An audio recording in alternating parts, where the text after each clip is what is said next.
ನೋಡಿ, 10ನೇ ತರಗತಿಯಲ್ಲಿ ಓದುತ್ತಿರುವ ವಿದ್ಯಾರ್ಥಿಗಳೇ, ಈ ವರ್ಷ 2 ಅಂಕಗಳಿಗೆ ಅಭಾಗಲಬ್ಧ ಸಾಧನೆ ಅನ್ನುವಂಥ ಒಂದು ಪ್ರಶ್ನೆ ಬರ್ತದೆ.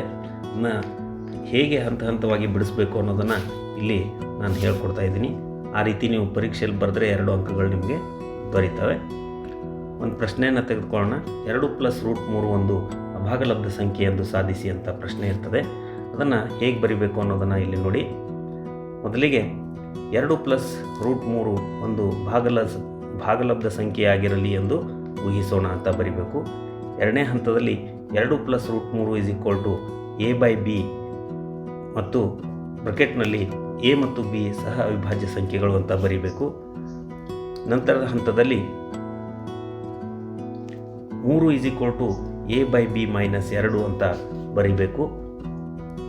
ನಂತರ ಇಲ್ಲಿ a/b - 2 ಬಲಭಾಗದಲ್ಲಿರೋದನ್ನು ಒಂದು ಅಭಾಗಲಬ್ಧ ಸಂಖ್ಯೆ ಆಗಿರುತ್ತದೆ ಅಂತ ಬರಿಬೇಕು.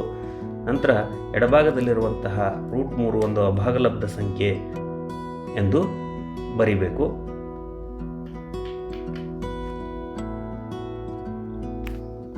ಯಾವುದೇ ಒಂದು ಅಭಾಗಲಬ್ಧ ಸಂಖ್ಯೆ ಭಾಗಲಬ್ಧ ಸಂಖ್ಯೆಗೆ ಸಮ ಆಗಿರೋದಿಲ್ಲ, ಅದನ್ನು ಬರೆದು ಆದ್ದರಿಂದ ನಮ್ಮ ಆರಂಭದ ಊಹೆ ತಪ್ಪಾಗಿದೆ ಅಂತ ಬರಿಬೇಕು.